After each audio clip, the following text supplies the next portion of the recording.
É uma alegria muito grande poder dirigir-me à querida Igreja Presbiteriana de Botafogo por ocasião de mais um aniversário.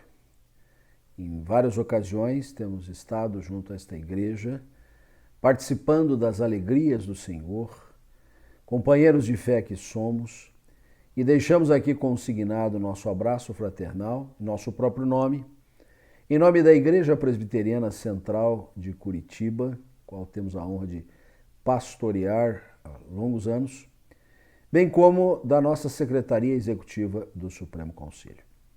Um abraço carinhoso e especial ao distinto reverendo Cid Caldas e família, dileto colega que tem batalhado conosco em muitas frentes dentro da Igreja Presbiteriana do Brasil.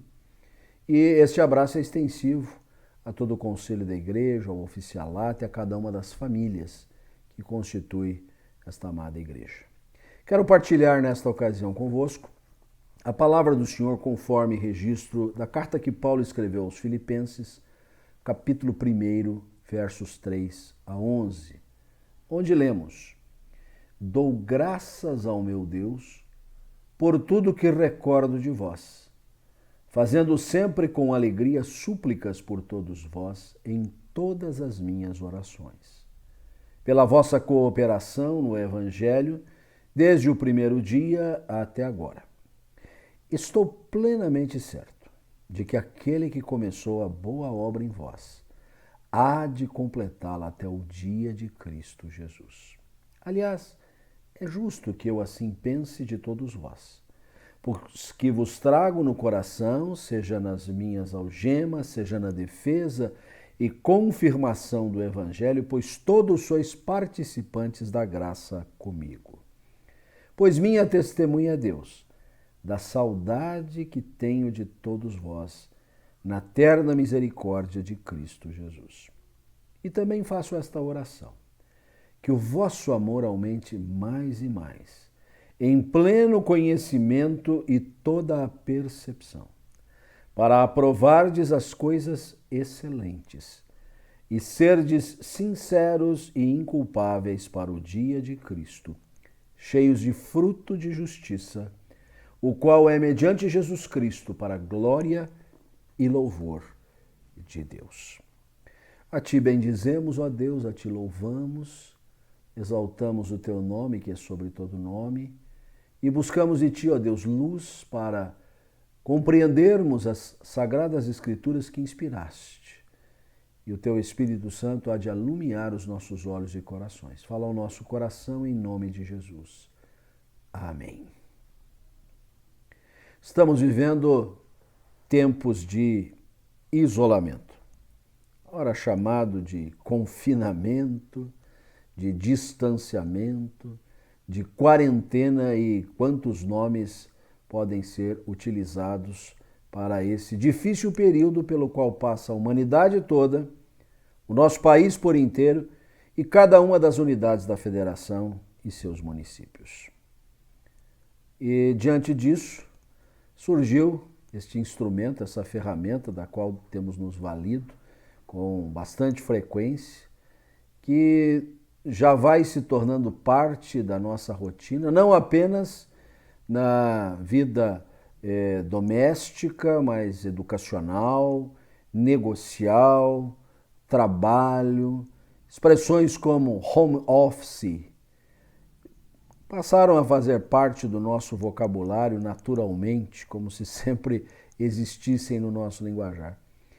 Culto online é uma nova modalidade que está aí. Tenho sido muito perguntado se essas coisas estão aí presentes, vieram para ficar ou vão embora. Eu tenho respondido sem pestanejar, vieram para ficar, evidentemente. Nada obstante, estas coisas, elas são suplementares, servem de absoluto socorro para nós, mas elas não substituem a presença física, presença tátil, podermos cheirar um ao outro, sentir o paladar das pessoas, termos um convívio muito aproximado. isso é parte integrante da natureza humana, porque Deus nos fez seres gregários. E a vida virtual, ela não tem esta faculdade de nos congregar propriamente. Por isso, a apologia da vida digital, do modus vivendi online, não pode nos levar ao extremo de acharmos que superamos a nossa condição peculiar de seres humanos do convívio, da presença, da comunhão fraternal. O apóstolo Paulo escreve esta epístola, que a introdução acabamos de ler, da prisão de Roma. Prisão esta para a qual ele foi levado em função do seu trabalho missionário. Incompreendido pelos judeus, tendo sempre a perseguição ao seu encalço, ele agora é um prisioneiro por causa do evangelho. Nada obstante, ele tem boas notícias para os seus leitores, para os crentes que vão receber a sua missiva. Essas boas notícias vêm vazadas na expressão do versículo de número 12, que segue ao que acabamos de ler, quando ali se diz que Paulo queria tornar cientes os irmãos das coisas que lhe aconteceram, que coisas essas? A própria prisão de per si, e estas coisas têm contribuído para o progresso do evangelho. Pelo menos em duas formas. Primeiro, é porque este Paulo apóstolo, missionário de uma vastidão de experiência, ele ficava agrilhoado a soldados de elite que se revezavam no cumprimento do turno para vigiá-lo, e a cada um deles ele tinha o privilégio, a responsabilidade de falar do amor de Deus, do Evangelho de Jesus. Ele estava evangelizando uma nata do contingente militar do Império Romano. Em outro lado, os irmãos que sabiam desta tarefa de Paulo dentro da cadeia, eles estando lá fora, soltos, livres, pensavam, se Paulo preso prega, por que a gente solto não vai pregar? Paulo diz mesmo que alguns parece que faziam isso até para criar uma emulação desnecessária, mas Paulo disse, eu não estou preocupado. Se por verdade ou se por pretexto, o importante é que Cristo está sendo pregado. Então, mesmo preso, isolado, Paulo tinha boas notícias, mas ele deixa entrever na sua epístola que ele queria muito rever aqueles irmãos. A ponto de, impedido de estar lá, ele queria mandar Timóteo para ser um portador dessas notícias e também trazer notícias de lá, tentando mitigar um pouquinho esse distanciamento. Timóteo ele não mandou, mas mandou Epafrodito, que era natural lá de Filipos, era uma espécie de o interface entre Paulo e a igreja. Ele fora discípulo de Paulo, ele fora instruído nos caminhos do Senhor por Paulo. Mas o que mais ressalta no texto bíblico a propósito do desejo de Paulo quebrar o isolamento, poder estar pessoalmente com aqueles crentes, é o que nós lemos no versículo 8 do texto. Quando Paulo ali abre o seu coração e declara com todas as letras, Deus é minha testemunha da saudade que tenho de todos vós na terna misericórdia de Cristo Jesus. Saudade.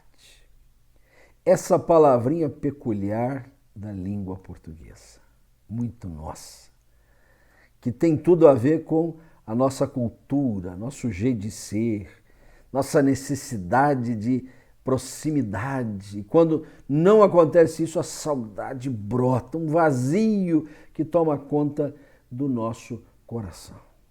Paulo não escondeu a saudade que ele tinha de rever aqueles irmãos, como nós agora.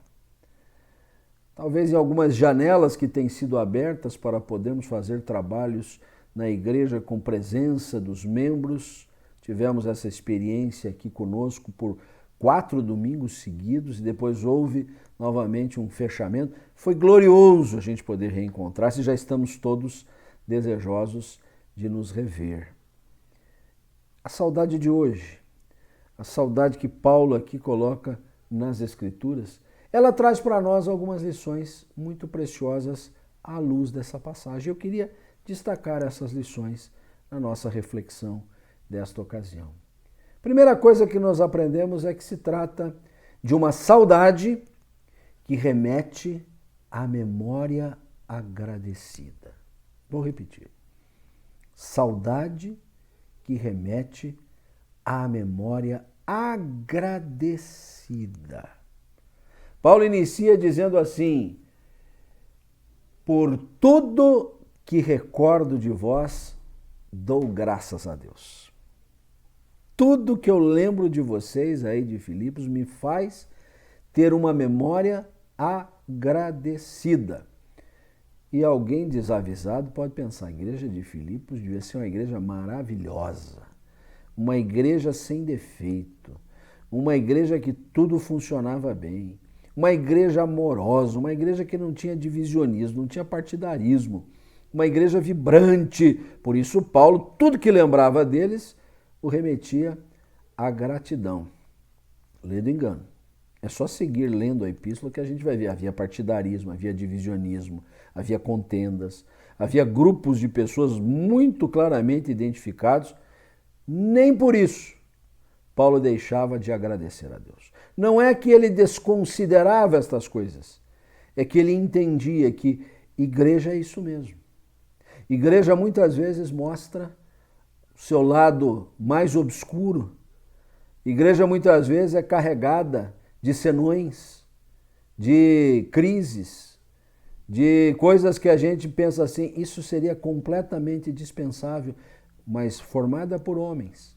Homens pecadores, mesmo redimidos pelo sangue de Jesus, que continuam sendo pecadores, suscetíveis de uma série de coisas. Nem sempre a gente acerta.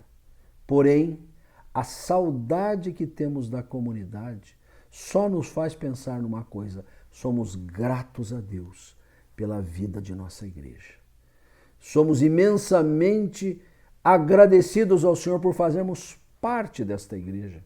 E notemos bem, se isso não fica perceptível na rotina comum da igreja, se isso é uma realidade que passa despercebido por nós que estamos naquela roda viva de trabalhos diários e um sem fim de coisas para fazer, basta a gente ficar afastado alguns dias para essa saudade tomar conta do nosso coração e a gente ter saudade até das coisas que a gente preferia que não existissem no seio da igreja, porque isso pelo menos revela que somos igreja de verdade. Tudo que recordo da igreja, Paulo diz, me leva ao altar da graça para render louvores ao Senhor. E em especial, Paulo faz um destaque. Logo na sequência ele diz assim: fazendo sempre com alegria súplicas por todos vós nas minhas orações, pela vossa cooperação no Evangelho desde o primeiro dia até agora. Paulo, quando pensava na igreja da qual ele tinha profunda saudade, ele tinha na sua memória, essa é uma gente que me ajudou desde o primeiro dia, desde o primeiro convertido, desde a hora que nós não tínhamos, inclusive, recursos para enviar missionários, para levantar edifício, para construir um templo, para nos apresentarmos mais condignamente, eles estavam envolvidos na causa do Evangelho. Eles eram cooperadores da primeira ordem. E é isto que deve ser cultivado no nosso coração. Esta igreja presbiteriana de Botafogo, mais que centenária, com certeza na sua boa memória, gravada inclusive em muitos documentos, devem ser pesquisados esses documentos para reconhecer aqueles pioneiros que cooperaram desde a primeira hora, os que lhe seguiram os passos, geração após geração, até chegarmos naqueles que estão hoje desfraudando esta bandeira, são cooperadores do Evangelho. Então nós só temos uma memória agradecida a Deus. Esta saudade nos remete a uma memória agradecida diante de Deus. Mas há uma segunda lição nesse texto que eu gostaria de agregar. A saudade não apenas remete à memória agradecida. A saudade que Paulo reflete aqui, nós queremos absorvê-la, é uma saudade que certifica a santificação requerida. Saudade que certifica a santificação requerida. Certifica que tem uma certidão, dá certeza disso, dá fé nesse acontecimento. E é uma certidão a respeito da obra que Deus realiza no coração do homem. O que o Evangelho faz? O Evangelho insere no coração do perdido pecador a graça do Senhor que o redime, que o salva, que o purifica dos seus pecados, que abre os seus horizontes para divisar o reino de Deus. Porque quem não nascer de novo não pode ver, nem pode muito menos entrar no reino de Deus. Mas o Evangelho nos assegura disso. E mais, o Evangelho faz a presença de Deus vir morar em nosso coração. E essa presença do Senhor em nós é a presença do Espírito Santo de Deus que vai santificando a nossa alma, que vai produzindo em nós o fruto do Espírito, que vai moldando o nosso caráter, que vai aprimorando as nossas faculdades espirituais, que vai nos burilando o caráter cristão, que vai melhorando a nossa vida, vai nos aperfeiçoando, uma expressão bastante recorrente na palavra de Deus. E o que é que nós lemos no versículo 6?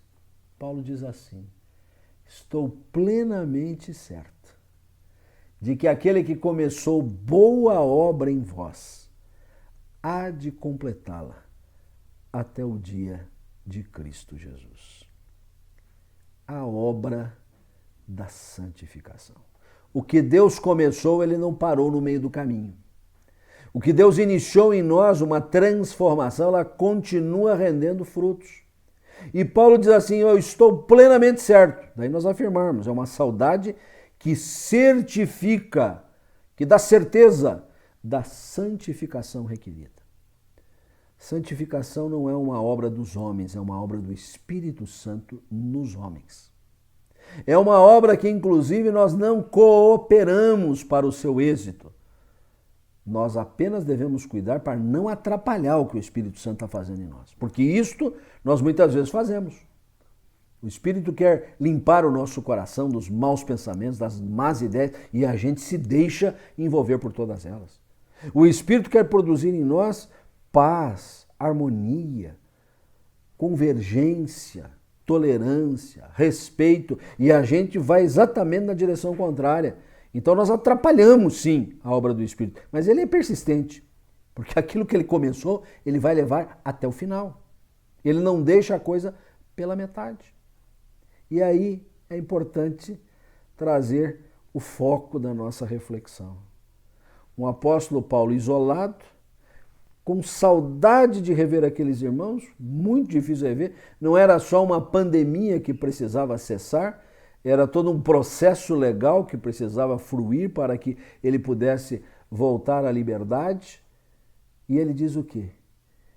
Eu faço da minha saudade uma lembrança aqui de que o Deus que começou a obra em vocês, ele vai levar até o final, não vai deixar pela metade.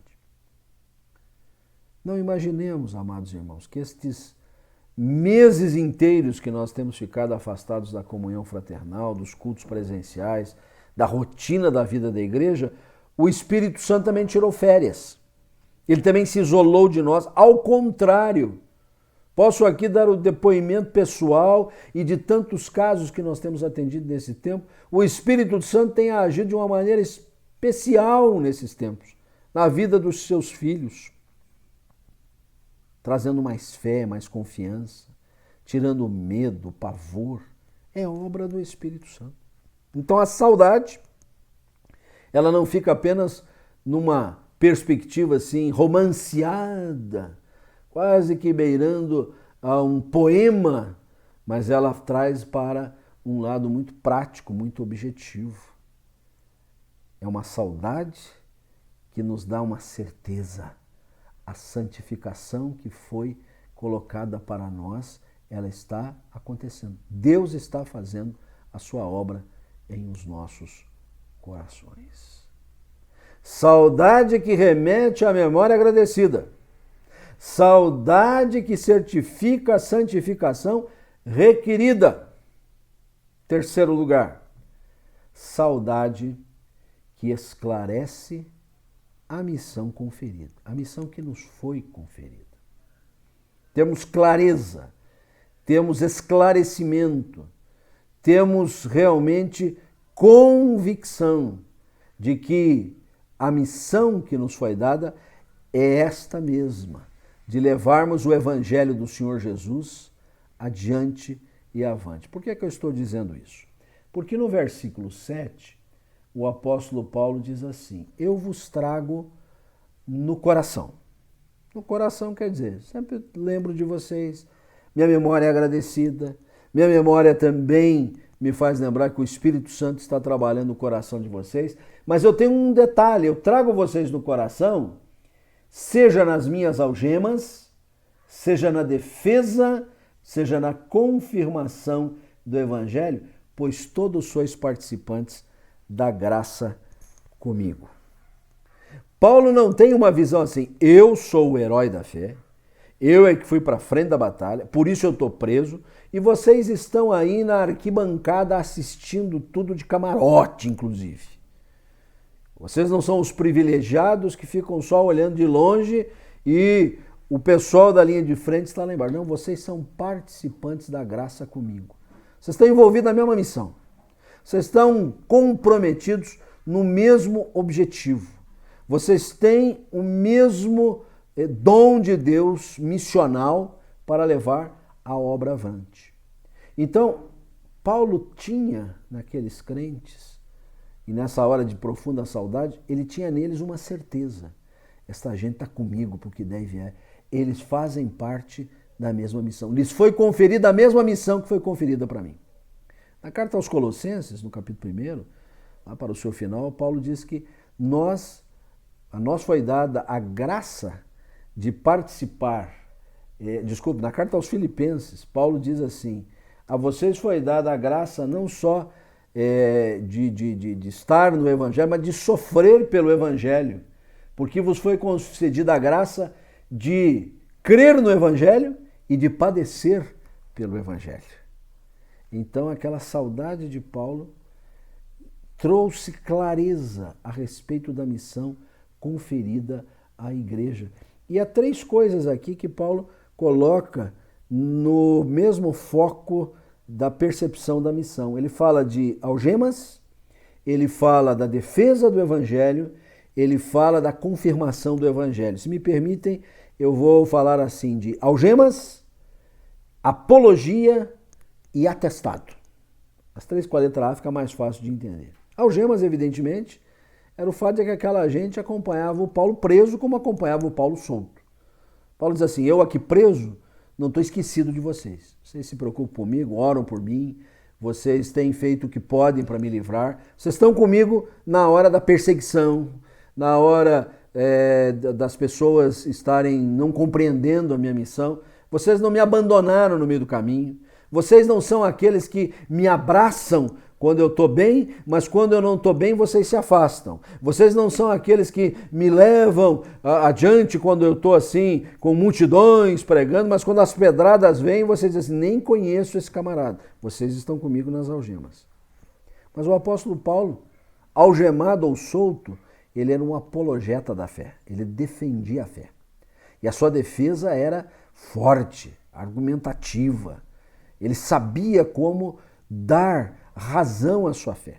E esses crentes de Filipos, eles aprenderam a defender a fé também com o apóstolo Paulo. Daí nós dizermos, eles estão na missão, se Paulo está preso ou não, eles estão na missão quando Paulo está fazendo a defesa do Evangelho. E essa defesa do Evangelho é uma defesa difícil, porque é uma defesa diante daqueles que condenam o Evangelho. E eu queria aqui abrir um parêntese muito apropriado para esse momento. Hoje, nós temos a obrigação de defender o Evangelho. Essa sociedade chamada de pós-moderna, Essa sociedade que varreu Deus para fora das suas cogitações. Essa sociedade que não tem mais esperança, exclui a espiritualidade teológico-bíblica. Tem uma espiritualidade que é uma coisa que a gente não entende direito. A gente precisa defender o evangelho com todas as cores. Precisa defender a maneira como as escrituras expõem as coisas. Criação, queda que demanda agora o exercício salvador, o braço salvador do Senhor e todas as consequências dessa salvação na nossa vida, a constituição da igreja como povo de Deus para proclamar o evangelho. É preciso que a gente defenda o evangelho com todas as cores. Então é algemas, é apologia, mas Paulo usa também a expressão confirmação. E essa confirmação, muitas vezes, advinha de experiências espinhosas. Porque confirmar o evangelho apenas fazendo uma palestra é fácil, mas confirmar o evangelho quando nós estamos sob perseguição, quando uma doença se abate sobre nós, quando há a subtração de recursos, quando pessoas amadas e estimadas nos deixam, muitos nos deixaram nesses dias da pandemia. E aqui presto minha homenagem ao genitor do meu estimado irmão, reverendo Cid, seu pai querido, que foi acometido dessa enfermidade e veio a óbito. Deus seja consolador aos corações dessa estimada família e toda a igreja. Esta é a hora de confirmar o evangelho, pelo testemunho da fé. Daí falarmos, ao lado de algemas e de apologia, de atestado. Precisa dar o atestado da fé. Fé que é testada, fé que é provada, fé que é comprovada, fé que é confirmada. Tudo isso no bojo da missão que nos foi conferida. Nós não estamos na arquibancada assistindo a uma disputa esportiva, não estamos na plateia acompanhando o desenrolar de uma peça teatral, nós estamos na cena, nós estamos no jogo. A nós foi dada uma missão. Por isso a nossa saudade, que remete à memória agradecida, que certifica a santificação requerida, é também saudade que esclarece a missão conferida. E tudo isso só por graça de Deus. Por isso, o apóstolo Paulo diz assim: vocês são participantes da graça de Deus comigo. Não era o Paulo e a igreja que o acompanhava em algemas, em apologia, em atestado. Era a graça do Senhor que sustentava ambos. O apóstolo preso e a igreja solta. Só pela graça é que a gente consegue realizar a missão que nos foi conferida. Anunciar o nome do Senhor Jesus como o único que salva. Anunciar nele a eterna redenção. Anunciar que do seu sacrifício lá na cruz é que advém a remissão dos nossos pecados. Mas para finalizar, esta saudade que Paulo revela no tempo de isolamento, o desejo de rever os irmãos, como nós também que estamos isolados uns dos outros, é uma saudade que motiva a oração comprometida. Saudade que motiva a oração comprometida. Estamos longe, não podemos nos ver, não podemos nos abraçar, não podemos nos oscular, que é tão comum no nosso meio. E só para dizer que eu estou bem atento. Aí no Rio de Janeiro é 2 beijinhos, aqui no Paraná é só 1. Então tem gente que vem para cá e dá 2, o pessoal já acha muito exibido. A gente vai para aí só dá 1 e diz assim, que vergonha é essa, né? Então a gente precisa saber onde é que a gente sempre está, né? Essa é a verdade, né? Mas este isolamento que nos levou a esse estado de coisas não nos impediu, não nos tem impedido de orar. E de orar de maneira perseverante. E de orar talvez como nunca nós oramos. Abrir o coração com esta amada igreja. Nós temos mantido na plataforma digital encontros de oração praticamente diários na nossa igreja. como também as vigílias mensais que nós sempre fizemos na igreja. Os encontros pontuais que a igreja já tinha de oração, as segundas-feiras à tarde, as quintas-feiras à tarde. E eu notei uma coisa, tem mais gente participando da reunião de oração, das reuniões de oração agora, do que nas reuniões presenciais. É lógico que também tem a ver com o fato das pessoas terem disponibilidade de tempo, né? Mas a própria vigília de oração, que é uma peleja em toda a igreja, fazer uma vigília de oração, tem sido extremamente frequentada pela plataforma digital. Mas eu sei também que, independentemente de plataformas, de vida digital, as pessoas estão orando mais. Cada um de per si, no alvorecer de um dia, no encerrar do mesmo, diante da crise que está aí, orando pelos enfermos, orando pelos que estão desempregados e perdendo seus negócios, orando pela crise de valores. Saudade que motiva a oração comprometida. Porque Paulo termina esta parte dizendo assim: faço também esta oração. E que oração é esta? Ele diz assim: que o vosso amor aumente mais e mais em pleno conhecimento e toda percepção, para provardes as coisas excelentes e serdes sinceros e inculpáveis para o dia de Cristo, cheios do fruto de justiça, qual é, mediante Jesus Cristo, para a glória e louvor de Deus. Motiva uma oração comprometida. E de tão comprometida que ela é uma oração que sempre tem um plus. Ela sempre quer mais.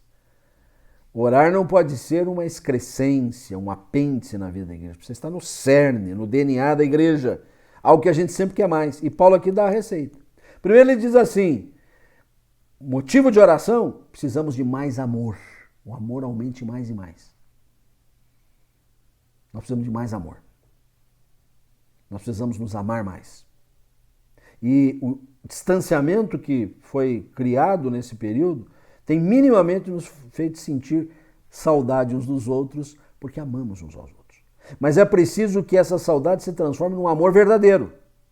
Num amor que tem tolerância, num amor que tem acolhimento, num amor que tem respeito, num amor que quer ajudar de verdade, um amor generoso, um amor bondoso. Que o vosso amor aumente mais e mais em pleno conhecimento. Conhecimento espiritual, percepção espiritual, conhecimento das coisas de Deus, conhecimento da palavra de Deus. Então é uma oração comprometida, que busca mais amor.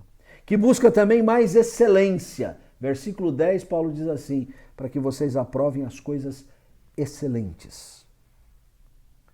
Paulo, vez por outra, usa essa expressão nas suas epístolas. O cristianismo não pode ser vivenciado pela média.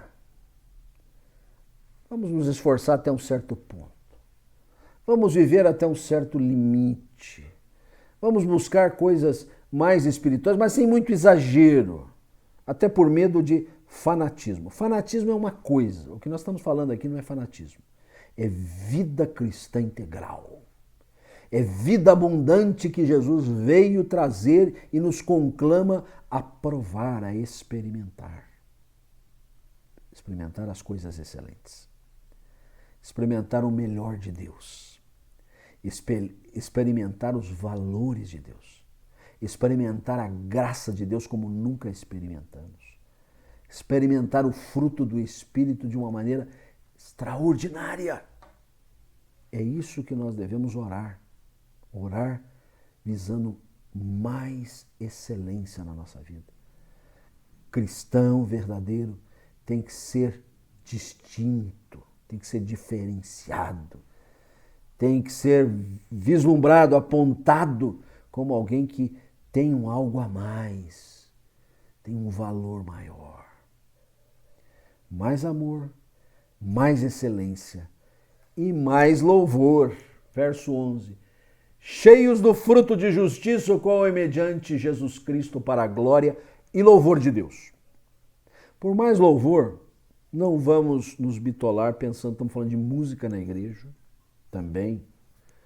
Cânticos espirituais, também. Mas o que Paulo diz aqui é que o louvor a mais advém do fruto de justiça, de vidas que andam retamente, de pessoas que andam corretamente, de gente que está sendo trabalhada pelo Espírito de Deus e tudo que faz louva a Deus, glorifica o Senhor.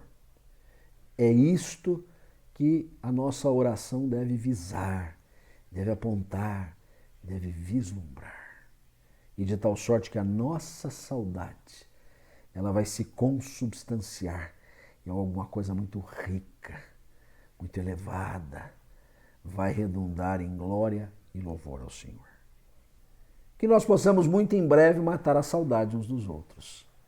Mas nada obstante, seja ela sempre uma realidade que nos remeta à memória agradecida, que nos certifique acerca da santificação que é requerida, que nos esclareça acerca da missão que nos foi conferida e que principalmente motive em nós a oração comprometida. Que Deus abençoe a todos. Ó Jesus, a Ti entregamos esta mensagem para que o Senhor, pelo Espírito Santo, aplique a cada coração conforme a sua necessidade. Abençoa esta igreja aniversariante, que ela possa, ó Deus, ter no seu ambiente esta vivência da Tua palavra e especialmente nesses tempos particulares, esta saudade, esse desejo de rever um ao outro, possa se transformar também em algo que nos enleve a Tua presença antes de tudo.